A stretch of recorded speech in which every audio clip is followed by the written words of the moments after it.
Hey, everybody. Welcome into an all new episode of the Can We Please Talk podcast. As always, I'm Mike Leon, but my co host is in the most magical place on earth. Depending upon what age group you're in, you may agree or disagree with that statement. So, joining me as always to help fill in the blank here is my co host, Fox News contributor, former State Department spokesperson, Marie Harf. Marie, good to see you. I'm so happy to be back. Some people, I guess, get to take vacations. I don't know. There's a lot going on this week, though.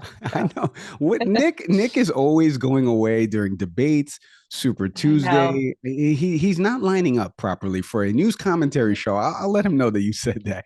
On the program Please. today, I will. On the program today, Super Tuesday is almost here in America. 19 states, Democrat and Republican primaries. We'll probably find out if Nikki Haley stays in this race past Tuesday. Maria and I are going to break it all down, give you some things to pay attention to across the different states as you watch the results unfold. Plus, later on in the program, we're going to discuss the latest on the war in Gaza between Israel and Hamas. We're going to deep dive on this war at large and how this is playing out for the Biden administration. More on that in our next segment. On an all new episode, before I say hello to you, Marie, and dive a little bit further in our first segment, an all new episode of the Ask the Experts podcast is out there. This week, Karan Bhatia was live at the Devin Haney and Ryan Garcia press conference, interviews with Oscar De La Hoya, interviews with Bernard Hopkins, all the latest news and notes coming out of that fight happening April 20th in Las Vegas. Karan's got you covered. Check out an all new episode of Ask the Experts over on leonmedianetwork.com or listen to it wherever you get your podcast. Great show. I'm so excited for Karan. That was some big interviews that he had lined up there on the program. So happy for him. Now, before I say hello to you, one more thing. Well, two quick things, actually. One that caught my eye, and a former colleague of mine recently passed away. Chris Mortensen, the legendary ESPN NFL insider, died at the age of 72. For those of you that follow sports and watch ESPN, you would know who he is, as Chris always had the inside track to all of the owners around the NFL. And he recently passed away this past, well, Sunday as we're recording this. I happened to work at ESPN for a couple of years and got to know more a little bit, and super nice to me. I was a young kid, 27, 28 years old, Adam Schefter, Chris Mortensen, a lot of these guys that I idolized and I watched on TV. I hope the segment's around. So I feel for Mort and his family. And so shout out to all of them. And then one other thing I just wanted everyone to pay attention to here, as I was on my bike ride today, and I wanted to mention it at the top of the show, I saw a video that The Rock recently put out. Dwayne Johnson, for those of you that are not familiar with who The Rock is, if you live under a rock. And he put out a video of something that he recently did for the family of Lily Rose. If you don't know this story, I want you to go check out the Lily Rose Foundation, because Lily was, I believe, 8-year-old girl who passed away with cancer. And her parents were very big fans of not only The Rock, but one of the things that the dad would always do is sing Moana songs to her when she was getting treatment. And it moved me a lot because obviously I have two young girls, Maria, as you know. And watching this and what The Rock did, they started a foundation in her honor, and The Rock gave $50,000 to that foundation in charity. It's very moving. You can kind of hear it a little bit in my voice right now, so I don't want to get too emotional. But if you want to go check out that video, go to The Rock's TikTok, Instagram, go check out the Live for Lily Rose Foundation, Conquering Childhood Cancer, one smile at a time.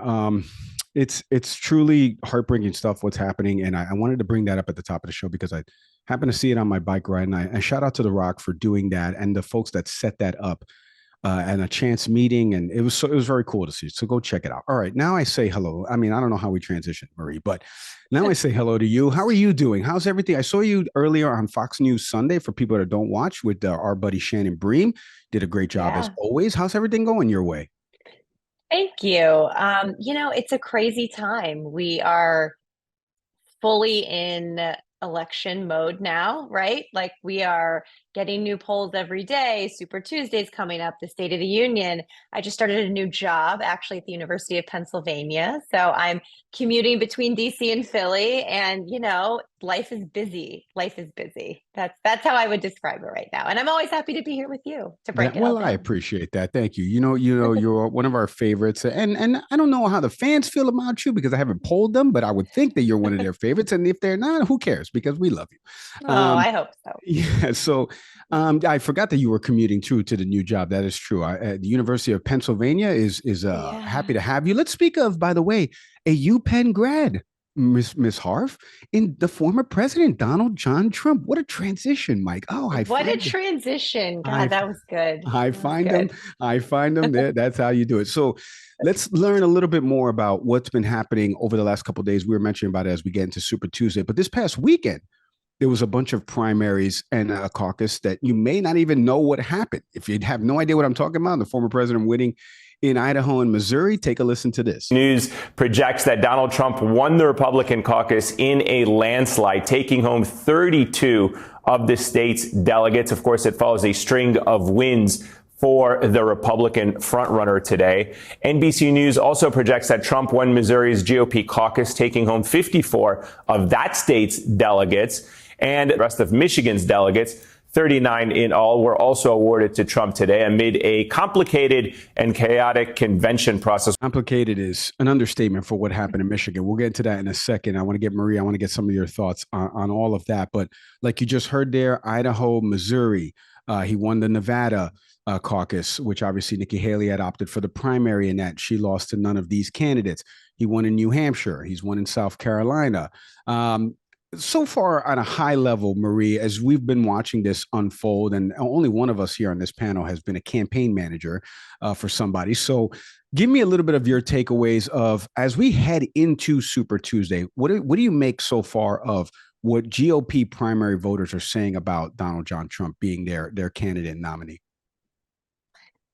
Well, he's going to be the nominee. The way the Republicans have set their primaries up, winner take all in most states. Certainly that's true on Super Tuesday. He is winning all of these primaries, but there are, depending on the state, dozens, 40% in at least one state of Republican primary voters who are choosing someone else in Nikki Haley.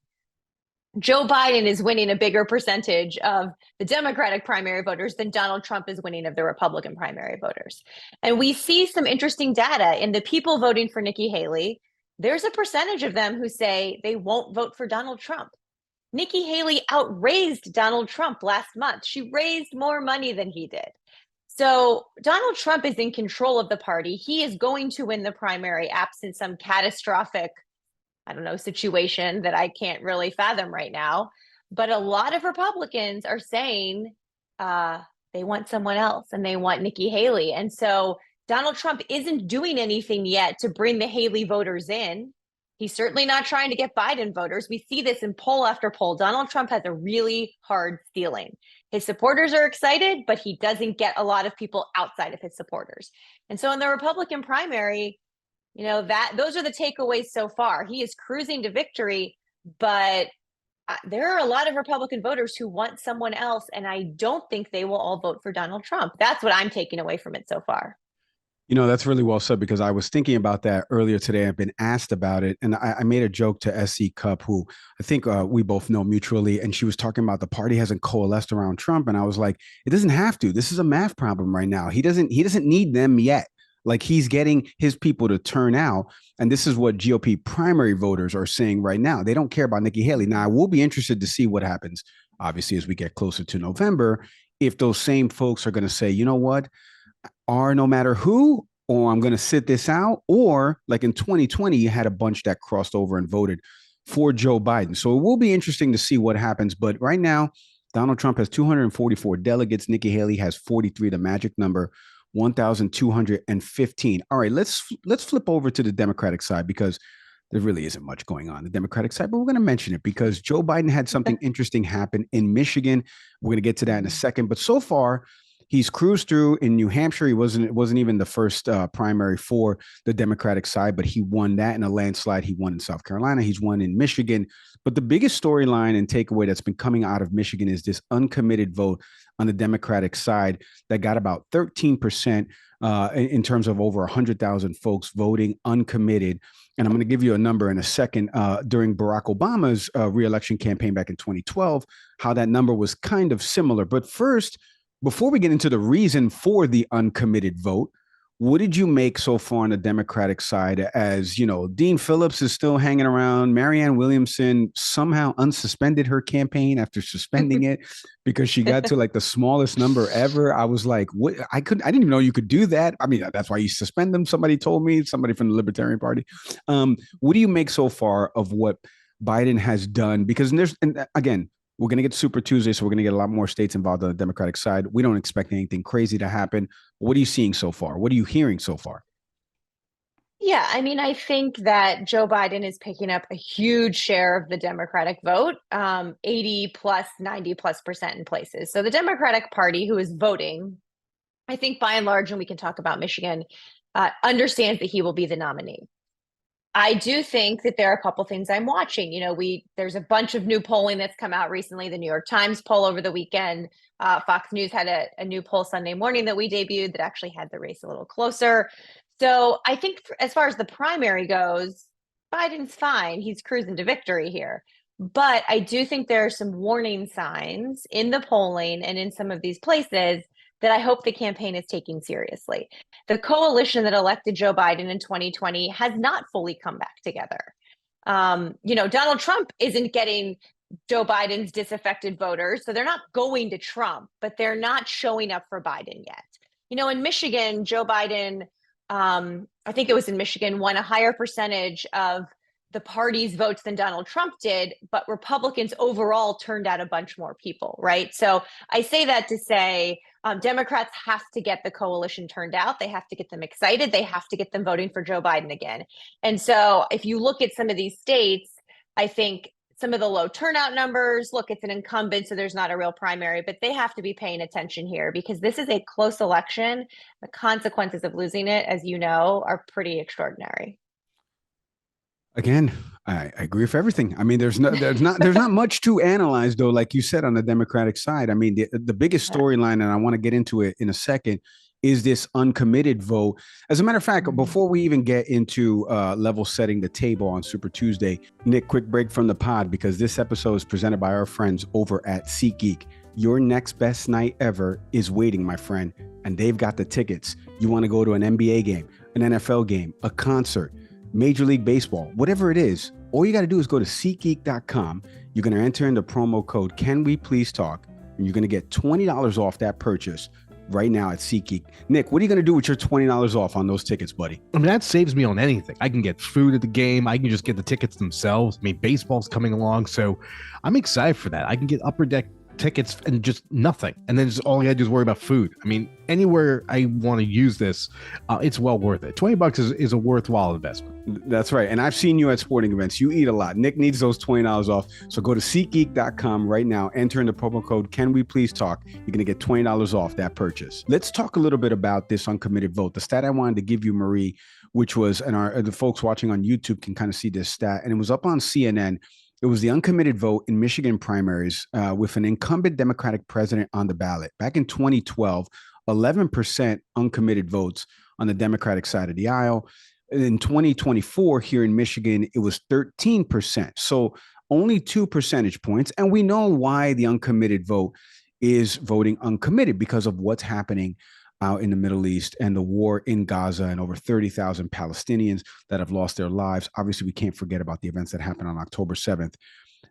We've heard a lot, and the media has made a lot about, I hate even saying the media. It's like been cannibalized as like this weapon term. I know. And now you and I are a part of it. So I get yelled at too, just as much as you get yelled at.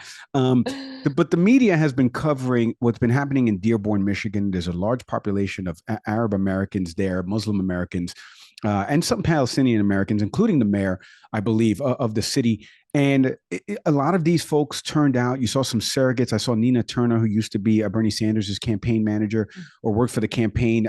She was mentioning on CNN why this coalition of uncommitted, it's almost like a salvo to President Biden to say, listen to the folks right now, because you need to stop this right now. You need to have a ceasefire. What did you make of this uncommitted vote and the message behind it and why it's happening? We're going to get into in a sec. Well, I think they were trying to send a message and trying to prompt the Biden administration to change their policy. And look, Joe Biden deeply believes in the relationship with Israel. You can feel it in his bones, right? We've talked about this. But you've seen him and his administration increasingly doing things, just airdrop some aid to the Palestinians over the weekend. Like, I think they understand, setting aside electoral politics for a second, they understand this is a moral, diplomatic, whatever problem across the board.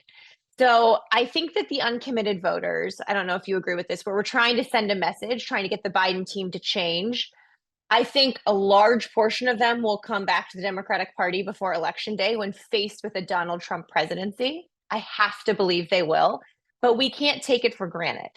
And I just want to give you one statistic. We talk a lot about Arab American voters in Michigan. We talk a lot about these progressives in Michigan. Joe Biden won Michigan by about 154,000 votes in 2020. Okay. So we've talked a lot about this one group of voters, but do you know how many Polish, Finnish, or Baltic voters live in Michigan? So the countries that Russia would invade next, if Donald Trump lets them do so, like he said, about 900,000. I only bring up that statistic to say we talk a lot about group politics and who's voting for who and who can be turned out and how Israel Palestine is playing into this.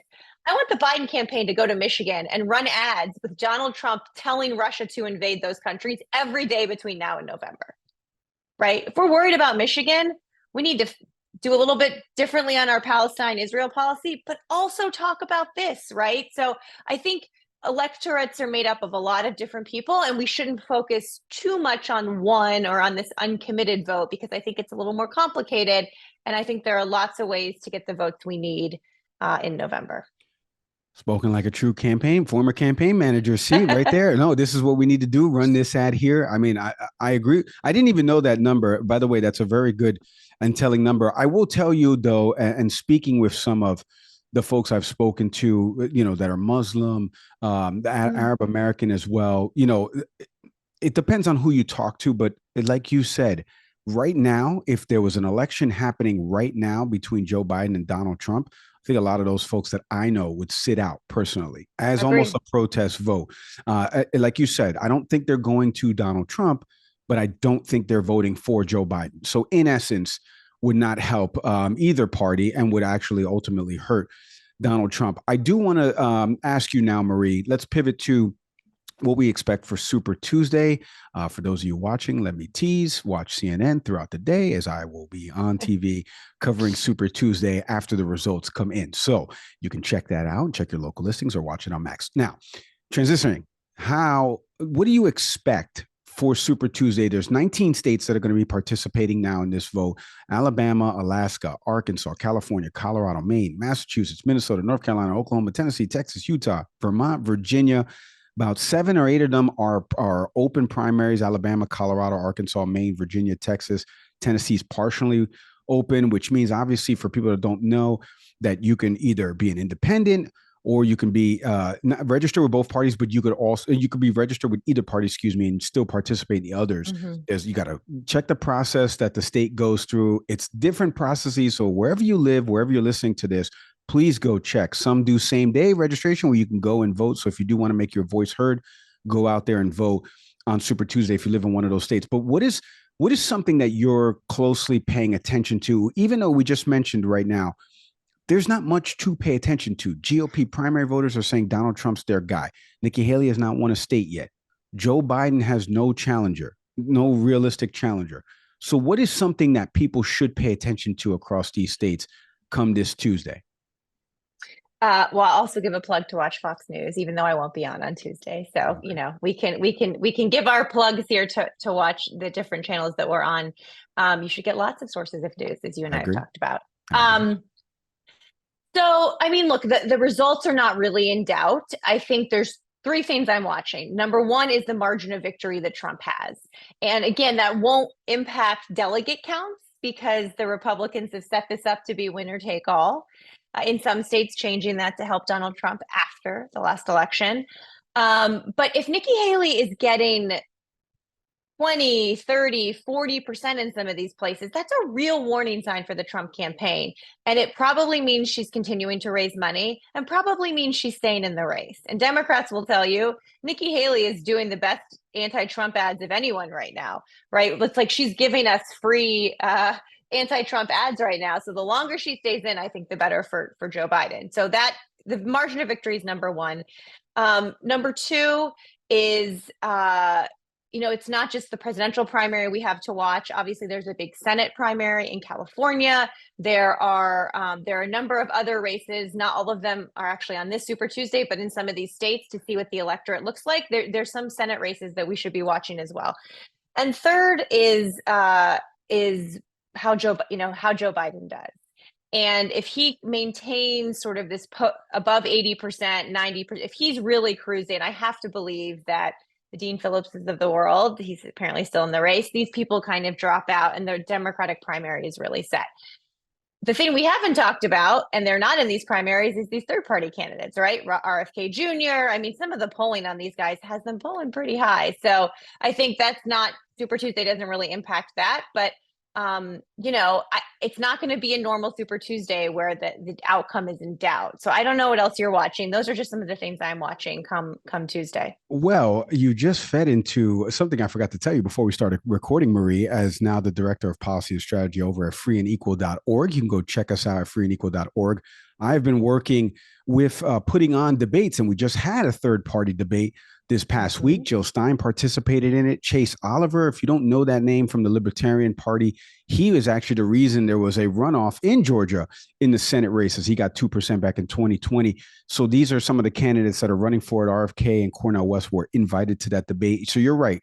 Once we get to September, October, and into November, we're going to really try to see what those third-party candidates are going to do. My focus really is the open primary states because there's polling around the college-educated vote being more favored towards Haley as opposed to Trump.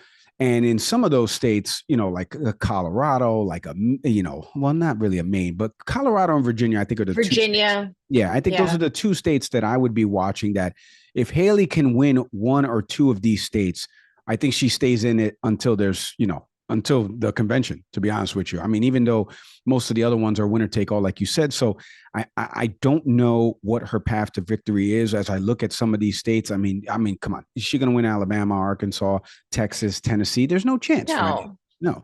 So she doesn't have a path to victory, right? But as long as she has money, right, she can stay in this race. And I think she's staying in as long as possible to be the I told you so candidate. When Trump goes to jail or loses to Biden in 4 years, she's like, guys could have had me. And that's what I think she's doing. But Virginia is an interesting question. I currently live in Virginia, although I'll be living in Pennsylvania soon, another swing state. But like the Glenn Youngkin, she's much more a Glenn Youngkin type Republican, right, than Donald Trump. Right. I will be interested to watch all of those states and how they play out. I did want to mention to you, because you just kind of said it there about Haley is giving us some sound on the former president, some things we can use in an ad. All right. Before we go to the break, I do want to ask you now, these two are going to be, the presumptive nominees for the respective parties. It's now Trump versus Biden. We talked about a little bit about voters that are voting for Haley right now may not vote. How does Donald Trump get some of these folks to vote for him when he's not giving messages, when he's actually doing things that sound like this? It was a rigged election. The votes came in, then they added a lot of votes to it. You saw it. It was a totally rigged election. They know it too. The only thing they don't want people talking about that election. Even Fox is afraid to talk about it. They're all afraid to talk about it. Maria, I feel like this is a rap battle and you have to respond to him saying Fox doesn't. But wait, before you respond to that, he's giving that happened this past weekend in Virginia. So that was literally 48 hours ago, depending upon when you're listening to this. His message has not changed. And we're seeing that potentially some of these Haley voters won't be voting for him if there was an election happening tomorrow. Fortunately for him, can't believe I'm saying that, it doesn't happen until November. So what do you think happens as we get to November? For Joe Biden, message-wise, What does he need to do? Does he need to get out in front of the camera? Does he need to be everywhere? Does he need to go into hiding, using air quotes here, like he did in the lead up to 2020, where it was a very mysterious thing. We didn't know too much about Joe Biden. He wasn't saying too much. And all of a sudden, people went out there and voted for him because of this. And then on the flip side, do you think Trump ever has a chance with any of these Haley type of voters if they truly on November say, I'm not voting for this guy, I can't do it? Just listen to that. He's still living in the past. Do you think there's a chance that these folks come around and do end up voting for him? Donald Trump is not doing anything to get these voters. He's just not. And I think some of them will come home to the Republican Party because they just can't fathom not voting for a Republican. But I think a bunch of them won't. And I think a lot of the suburban women, the independent women, I think the Democrats are, and Joe Biden, he's going to have a much more aggressive campaign. He'll get out there more. The vice president will get out there more. Barack Obama will get out there more. And on these issues, right, women's health and freedom, a lot of those Nikki Haley voters care about that. IVF, we're talking about IVF now, right? And so that's just picking one issue out of a hat, but there are a lot. And Donald Trump has shown himself incapable of trying to win back Nikki Haley voters or even independents. I mean, the latest Fox News poll this weekend, Biden's still winning independents by 8. And that's Biden has a lot of room to grow there. So I think that Donald Trump does not care about getting them. I think he doesn't think he needs to. And I think it's a real opportunity for Joe Biden here. Hey, thanks for watching the Can We Please Talk podcast. Whatever clip you just watched, we hope you enjoyed it. And we hope you stick around for some more. Subscribe to the channel. My partner's over here smashing the button. Come on, do him a favor. So hit subscribe.